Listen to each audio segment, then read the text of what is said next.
What's up, guys? Welcome back to Wrestling Crossroads. Brother Pyro filling in as lead host as Sister Twisted is still on maternity leave. We will have her back soon, hopefully. But filling in for her today will be, once again, Desario. What's going on, everybody? Heatwave coming at you fast, coming in hot also. I think that's why they call it Heatwave. I think so. Other than the fact that, it's going to take place in the middle of August. True. I will say this and Forbidden Door being same day, same time. I'm going to need y'all to get it together because this whole overlapping thing is a bit much. A bit. You're being generous, I know. And I would prefer not to continue to have to do this. I enjoy what I do. I enjoy what we do here, but at the same time, even we can get overwhelmed. Yeah, just a little bit. But we're going to dive right into NXT's Heatwave. We have Ethan Page and Chelsea Green taking on Tavion Heights and LFG Season 1 winner, it should have been Xena, Tyra, Olympic gold medalist Tyra May Steele. Yes. Should have been Xena Sterling. Should have been Xena. She's also getting the shaft on season 2 right now, but that's not what we're here to talk about. No, not what we're here to talk about. We're going to go... This is going to be really fun. This really started with Ethan, having the rebranded North American Championship to represent his home country of Canada. After Tavion, interrupted his celebration, Chelsea Green and her Secret Service came out to defend the actions of a Mr. Ethan Page. This leading to, Tavion calling Tyra May Steele for backup. She took out both Chelsea and Ethan. We had a peace treaty ceremony on NXT. And when there was no peace treaty, Ava came out and announced at Heatwave mixed tag match. Chelsea Green, Ethan Page, Tavion Heights, Tyra May Steele, Canada versus USA. I love it. Oh, I do too. So going into our predictions, it's looking like, with the exception of Cauldron, everyone went Team Canada. I think this is a real good way to help Chelsea refine her footing. I think this is a really good way to continue to build Ethan Page. I love Twisted's little notes of course, we have to open with this. It only seems right to open the show. It really does. This is going to be the most entertaining thing I think we're going to have out of these characters. And I'm ready for it. Chelsea Green being as talented as she is. Ethan being Ethan. Mm-hmm. This is going to work one of two ways. They're either going to work really, really, really well together, or they're not going to be able to work together. No. Even a little. It's going to be great. Especially we were talking about this a couple weeks ago, the social media that those two have been doing with each other. Wearing the Canadian tuxedos and everything. And just kind of hanging out. Again, because WWE, we've never put it, WWE isn't above romantic storylines at times. The amount of gold and money you will hit if you give me a romantic storyline between Ethan Page and Chelsea Green is insane. Oh, that's just printing money right there. Oh my God. Your money's making money because the merch is going to be is going to sell like hotcakes at a fair. Yes. And again, their characters. Like, people are going to be invested.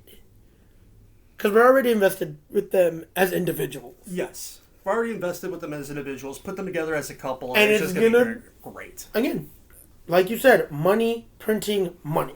Yeah. Funny thing with this match, too, is I was kind of talking with Nurse P. Okay. She hates Ethan Page so much. She just wants to punch him in the face. She is flat out said, she's like, every time I see him, I like him less every single time. I wonder if his tag partner also has that same effect on people. Chelsea Green is perfect for that. Absolutely. But let's head into the next match that we got going on here, because we do got quite a few, and I'm hoping that this is going to be the next match on here, because this is a nice little whole bad blood storyline we got going on between the new and improved Blake Monroe and Jordynne Grace. We got here because at the last NXT main event, you had... Grace and Blake had teamed against Fatal Influence. Yep, and they did well. And then there was the singles match. And then the next night on Evolution, that singles match that led to Blake turning on Grace, costing her the title opportunity. Yep, and then you have, Blake Monroe coming out and mocking Jordynne, saying, oh, it's all about me, you're not in my league. Actually ended up hurting Jordynne Grace's neck at one point. And still just kind of mocking her. That you're not good enough. Yeah, you're not good enough, you're not on my level, you don't have the glamour like I do. And then just been getting really under Jordynne's skin, and then Jordynne just finally getting a little bit of revenge and attacking her after being invited to watch her debut match. I'm looking forward to this because we all know what Blake Monroe, a.k.a. Mariah May, can bring to the table, and we all know what Jordynne Grace can bring to the table. And with Jordynne, this is really going to be a telltale moment match for her because she is still trying to find her footing in NXT a little bit. Which is kind of sad, considering the type of competitor that she is. Right, considering she is a well-decorated competitor. Mm-hmm. She's been around the world. She's been champion pretty much everywhere. I think this really is going to be make or break, more so for Jordynne than it will be for Blake. Oh, of course.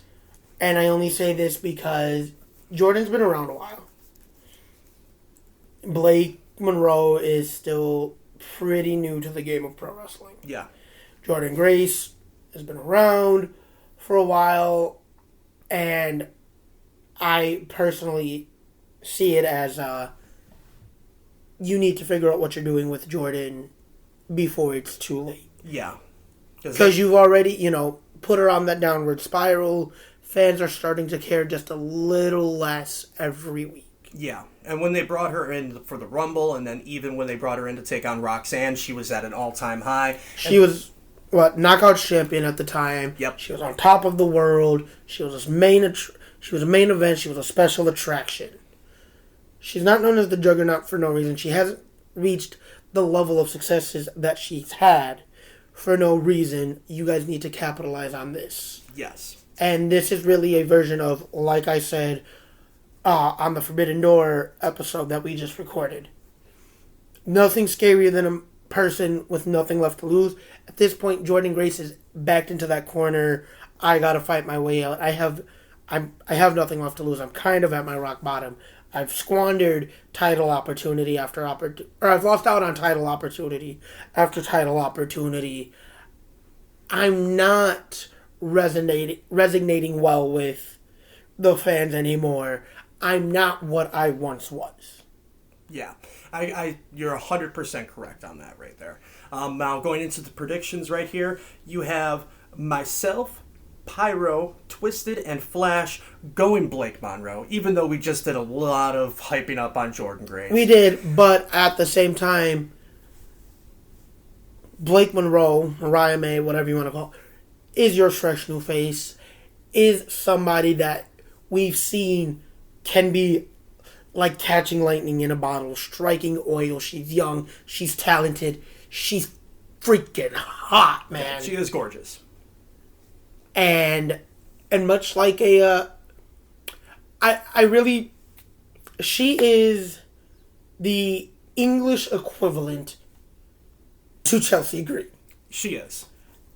And that's a really good way to make money. She is somebody you can build up and build on. And I think if you want to solidify her position with the company, and if you want to show your fans that you made the right choice in just signing her, she has to go over on one of the biggest names in women's wrestling. Yes. All right, NXT Tag Team titles on the line. Hank and Tank versus any two members of Dark State. I don't think we've gotten the announcement of which two members of Dark State. No, on the last NXT show, they were talking, and then they were asked point blank, who's it going to be? And they're like, you'll find out at the show. All right, I actually really like that for Dark State, though. Keep that advantage in your pocket, because how do you prepare to face anybody when you don't know who you're facing? And if you look back, a lot of Dark State's matches have really been 3 to 4 men. Yeah, they're all been multi-man. 6-man, 8-man tags. There hasn't really been the 2-on-2 traditional tag. You haven't even been able to prepare for them 1-on-1. You know, after Hank and Tank were attacked about a month, almost 2 months ago now, nobody knew who it was. Hank and Tank once again attacked, this time by Dark State, and it was known. Dark State then did reveal they were the ones that initially did the attacking. So no one's surprised. No. But I love what they're doing with Dark State. They're giving off that, 2012, 2013 Shield vibe of, we're here to claim our territory. We're going to and we're going to take it by any means necessary. Dark State is what is a modified version of what the Shield was, and has the potential to be what Nexus failed to be. Well, I was also going to maybe make the comparison. They are what Retribution should have been. But again, Retribution also should have been what Nexus was supposed to be. Agreed. I agree. And I think they are in a really good position to make Dark State that.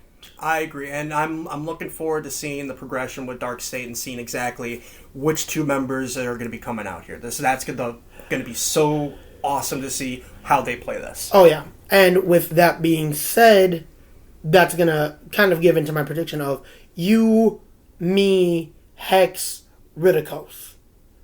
Dark State is who we've all gone. Cauldron, Flash, Twisted, Hank and Tank. I love Hank and Tank.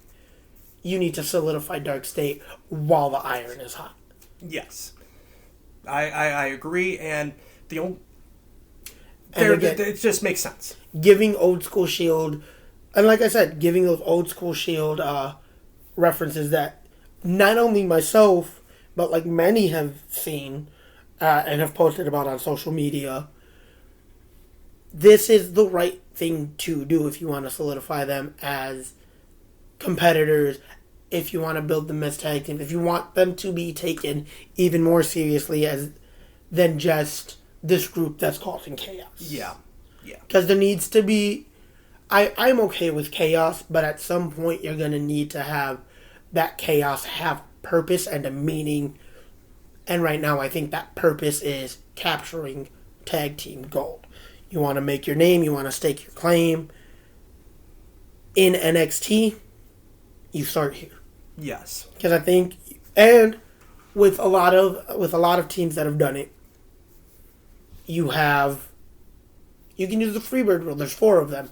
You can mix and match how you defend those titles at any given point. And that's probably the most intriguing part for me with them winning the tag team titles. Yeah. You know what, though? because going back to my comparisons, I forgot who I was talking to because I know it wasn't... I think it was one of my bar buddies because he's a big wrestling fan. But I described Dark State as Shield meets Judgment Day. Okay, I can see that. Where, if you remember when Judgment Day was really gaining its footing for the first time post-Edge, they were coming out, they were attacking everybody, they made it known that what they were after. Shield did the same thing. Shield was a lot more in your face and in the light. Judgment Day was I'm going to take advantage of the little openings that I can get. When you're distracted, when you're not at 100%. Mm-hmm. Both very similar mentalities with different ways to go about it. Dark State has done a really good job of kind of, I'm coming after you one way or another, and if this way doesn't work, we're going to do it again in this aspect. Yeah, they're not taking any prisoners, and they're not sitting there taking no for an answer. But can we talk about Cutler James? Because he's made a lot of these promos really, really weird, man. Oh my god. Talking about being up people's butts and how you don't want Dark State behind you. Like, why you gotta make it weird, bro? I know. Especially the last one, he's like, you don't want Dark State behind you. It's like, whoa, dude. And then his team like, come on, like, why did you have to say it like that? Why you gotta make it weird? No, I will say, I know, like, for as short a time as he was on, because Cutler James is also a product of LFG. Yeah. He didn't get to experience the full thing. He was literally just a substitute for another competitor. The fact that he was able to compete very minutely, but like transition into his NXT role so smoothly, so well. He adapted fine. Goes to show the level of work that he's put in to be here, and how even in that short amount of time on LFG and the time that he spent in the Performance Center, how much it's benefited him. Oh yeah, he picked up, he learned, he soaked in what he needed to soak in, and that's probably why they didn't put him in the LFG cast originally, because they already knew the potential that was there and that he could just transition right to the NXT roster, but just being there for that little bit, being able to pick some of the legends' brains, just a little bit. A few tightenings of the screws that he needed, a few of those adjustments, because he was a collegiate wrestler. Yeah. And collegiate wrestling, Olympic wrestling, and wrestling for the WWE are two completely different things. Oh, yeah. Completely different ones. So, like, I think it's one of those, now, we got to help you make that transition. We got to help you understand this versus this. And, again, I think he became a real sponge. And I think you can tell how much he really did learn and appreciate and actually pay attention. Mm-hmm. I agree. When in his training. Oh yeah, he's definitely, and it's usually the collegiate wrestlers that pick up on the business pretty easily because they're comfortable enough with their skin to be like, hey, I know this is, all for entertainment purposes. It's not about ego. It's about putting on the best performance out there and just soaking everything. Unless you know your name is Ethan Page and then it is nothing but ego. Of course. All right, well, hey, moving on into our next match that we got going on here. It is the number one contenders match for the NXT Women's Championship. We have Jaida Parker, Kelani Jordynne, and Miss Lola Vice, all vying for the opportunity to take on for the champion, whoever it may be at that point. Currently it's Jacy Jayne. Currently Jacy Jayne. This is specifically for the NXT one. NXT Women's Championship. That's right. You're right. And so this is a shot at Jacy Jayne, who will be in action later, defending the TNA Knockouts Championship. Yeah. And so we got here by, basically Lola and Jaida both staking claims to being the number one contender. And then Kelani's just kind of coming out like, hey, don't forget about me, which, honestly, when she came out, I was like, oh, yeah, you do exist, don't you? Like, let's be real. Outside of dating Carmelo Hayes, they haven't really, they're not doing anything with Kelani. No. The only reason she can claim any type of stake to this is inaugural Women's North American Champion. I know. And so there was big, a lot of matches between all of them to try to determine who's going to be the number one contender. But then it was just revealed on a backstage segment after NXT went off that they were all arguing, and Ava came in and she's like, hey, you guys want to settle this? Triple threat. Do it in the ring. Triple threat Heatwave. Boom. Simple. We're there. It's simple. This is going to be a fun match to kind of watch with everybody in there. Oh, yeah. Moving into the predictions, on the side for Lola is myself, Brother Pyro, and that's it. We're the only ones on Team Lola. Doesn't surprise me. Doesn't surprise me, but it does surprise me, but it really doesn't. Meanwhile, Hex, Flash, Cauldron, and Ridicos are all on Team Jaida Parker, with Twisted in particular saying that basically it's her time to shine, and also F Kelani. Screw Kelani Jordynne. Screw Kelani Jordynne. Dude, no. We're not surprised by that. I'm not even, no, we're really not. Because, again, Kelani hasn't really been relevant, hasn't really done much with herself as a competitor. And part of that is poor booking, part of that is there really is no connection with the fans. No. She has no charisma. She's athletic-ish.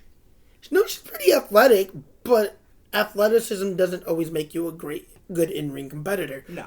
We've seen some of the worst athletic bodies become fantastic stars in a wrestling ring. Just didn't translate well. No, it didn't. And with Kelani, the other problem I have with her as well, and this is something that I have a conversation with Nurse P all the time about, which is, who are you? What is your persona? What is your personality? Why should I be invested in? Right, and she hasn't given you a good reason to care about her as a character. No, not at all. I mean, I can sit there and pick up at least 6 or 7 other people in that NXT can do exactly what you can do. If not better. As well, if not better. Yeah. But again, you're basically, if I took and created a character on WWE's 2K. Okay. That's what you are. You are this generic brand.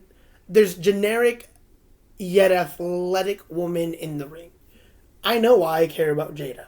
She's made me want to care about her as a character. Oh, especially her promos leading into the women's title match a couple of months ago. Those were fire. Dude, she's made you care. She's let you know why you should care. Lola, who for a while struggled to find her footing, eventually made you care, made you pay attention, let you know what her deal was, who she was.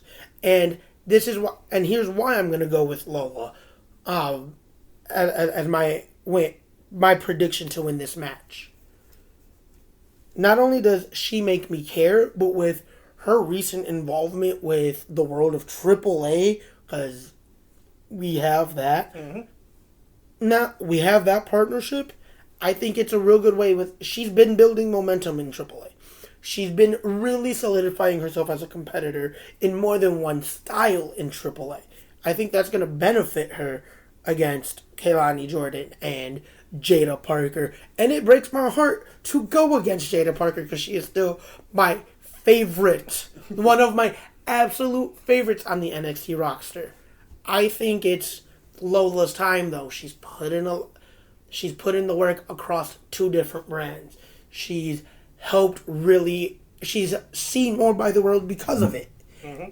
I think you make her number 1 contender. Hell, I even say you give Lola that title so you have more eyes watching and focusing on that NXT Women's title. Because now, if you're getting those AAA fans to invest in her in AAA, if she's carrying gold for a different brand, now you want to watch. Now they're going to translate to, even if it is just to follow what she's doing on that other show, they're still following you. You're now bringing up more viewers to the NXT brand. Yeah, and Lola's evolution is going to continue. She's only going to get better, especially with her association down in AAA right now. And again, if I'm building a roster and I need to build around specific women, I'm picking a Jaida. I'm picking a Lola. I'm picking a Jacy. I'm picking Sol Ruka. I'm picking a Sol. I'm picking a Zarya. I'm picking a Blake Monroe. I can't really build around Kelani Jordynne. No. Building around either any other member of Fatal Influence wouldn't necessarily be my smartest option either. No. But, I'm looking at people I can build and focus on that I know are going to grow and have the potential to really become true superstars. Yeah, and especially with the older generation wrestlers slowly transitioning out, you need to build them up young and you need to sit there and get that legacy going now. They've started doing it really well with, Evolve and WWE ID and LFG and getting them into the NXT system to eventually move them up to the Raws and the SmackDown and getting them, involved with, like, eventually a Mania, eventually, a Crown Jewel or something, whatever. Get them somewhere. Build them up, get them on the main roster, get the people all hyped. All right, going into our next match, like I said, speaking of women's champions and championship opportunities, Masha Slamovich, Ash by Elegance, or as the WWE World once knew her, Dana Brooke, and Jacy Jayne, Triple Threat TNA Knockouts Championship.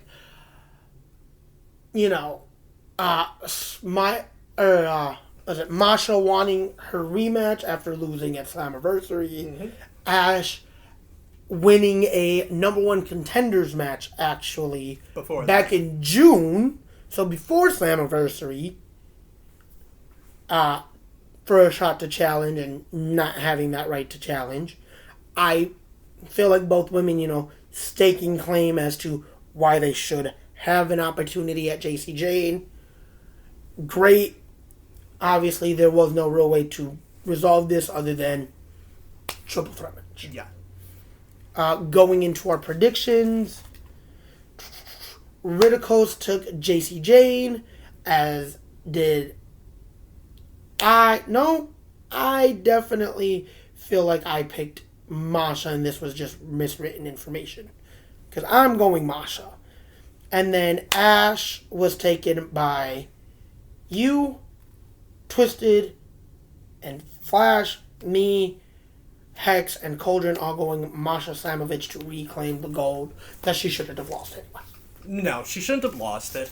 And I went back and forth between Masha and Ash, but I'm going Ash mainly because of the Elegance entourage that's going to be at them. I forget about them. They are going to be there. They're going to wreak havoc. Yes, Fatal Influence is going to be there as well. And they're going to do the exact same. They're going to do the exact same thing. So that leaves Masha as a woman by herself, and she's going to get caught in the crossfires, and that's going to lead to Ash kind of taking advantage of everything. But she was such a dominant champion, and she didn't get that way by not being able to stand on business regardless of who was in front of her or what circumstances were around her. Fair enough. I was like, please tell me I am wrong. No. By saying any of this. Masha's.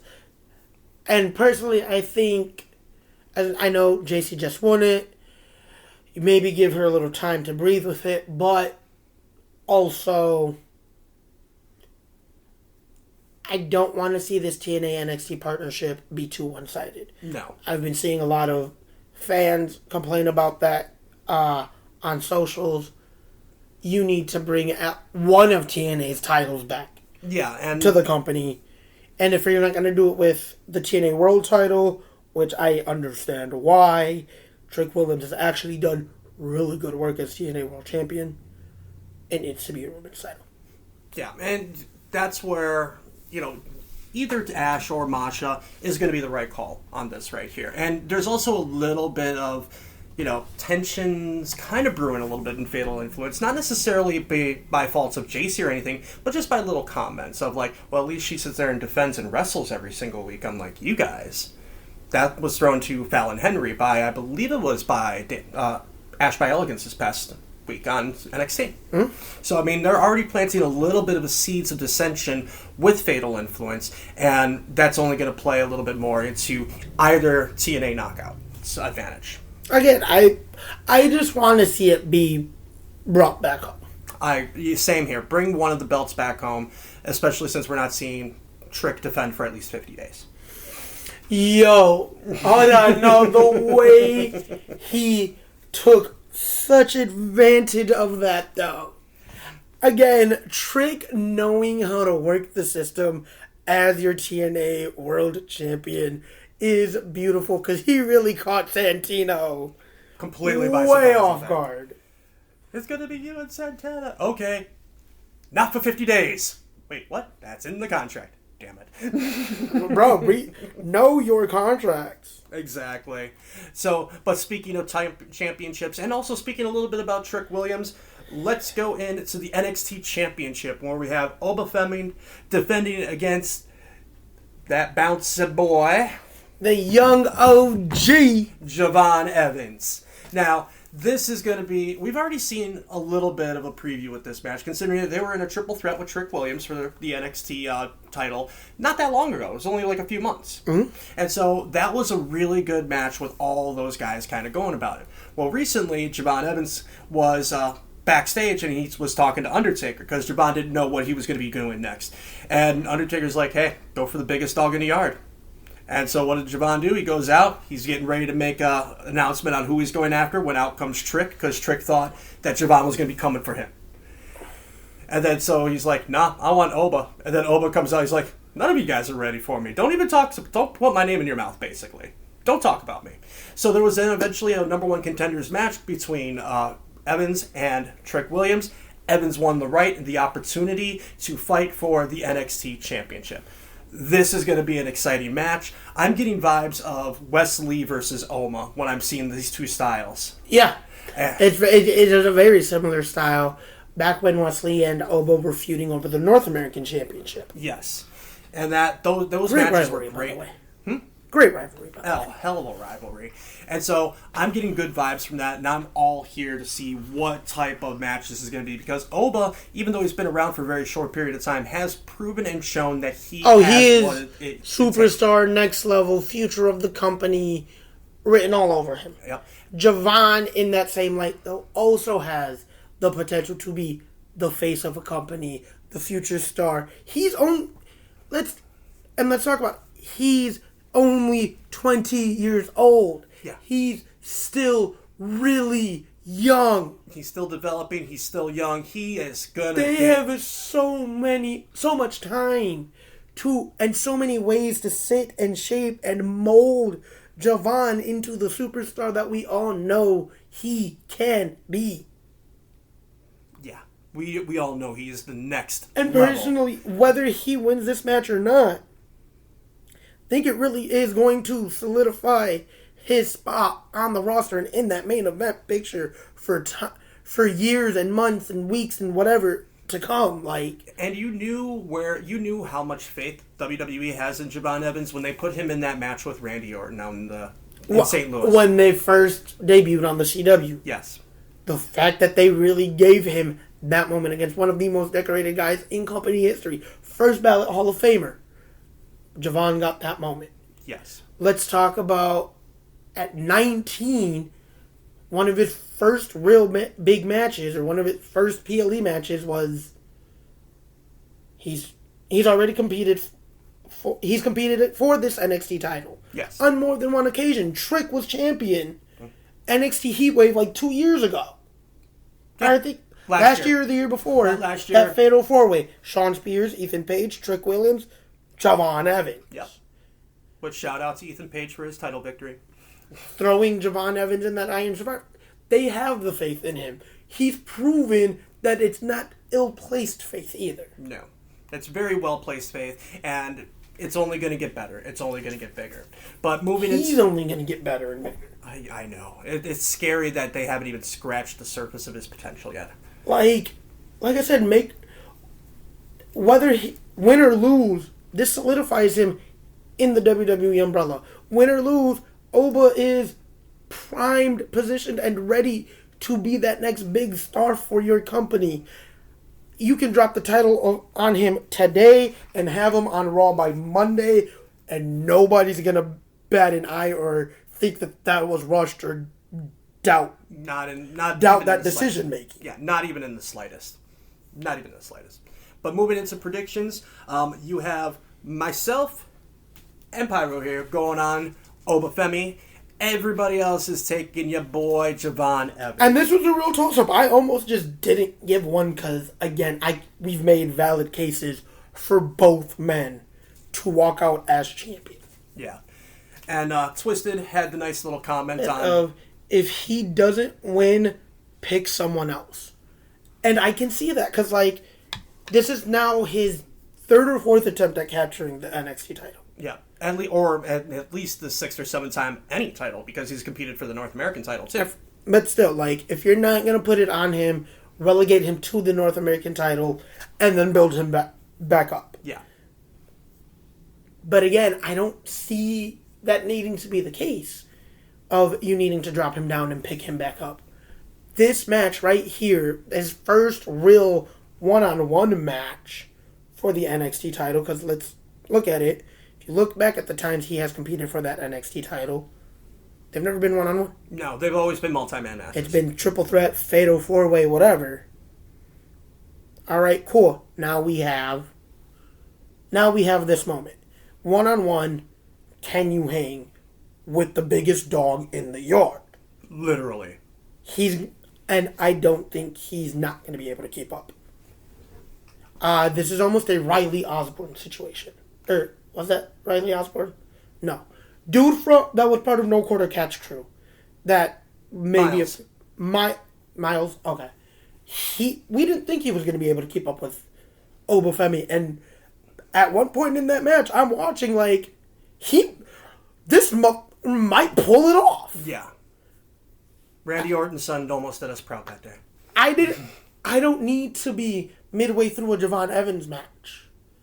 Outside of that first fatal four-way for the last year, there isn't anything about him that is making me doubt his ability to capture gold. No, I don't need to go halfway through the match to then believe in him. I believe walking into this, he could walk out champion tonight. He could. I can also, again, see Oba retaining his gold tonight. No, and that's the beautiful thing with NXT is they sit there and make everybody equal to where it doesn't feel like glorified squashes or anything else. This isn't David versus Goliath. This isn't, big guy, little guy. This isn't one guy out of place. Because they have done such a good job of building these guys as credible competitors. Oba is a credible champion. Javon is a certified challenger. He is not this out of the blue guy. You've seen the work he's put in over the last 2 years. We are watching this kid grow as a competitor, much like we watched Dom. And I'm going to give him that comparison. He is NXT's Dom Mysterio. Not in the sense of being, that bad guy, do whatever it takes to win, but in the sense of we've been watching Dom really for 20 years. Custody of Dominic ladder match. Mm-hmm.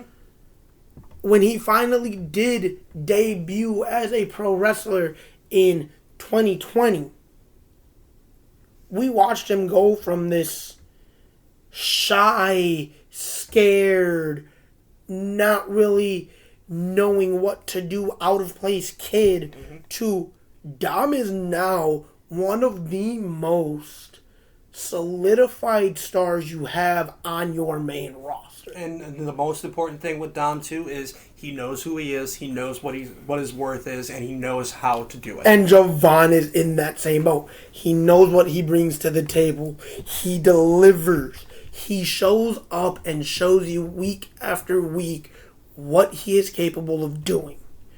Dom has done the same thing of... Because, remember, when he first debuted, he's only here because of his dad. Yeah. That last name is what got him in here. That last name is what got him into that position.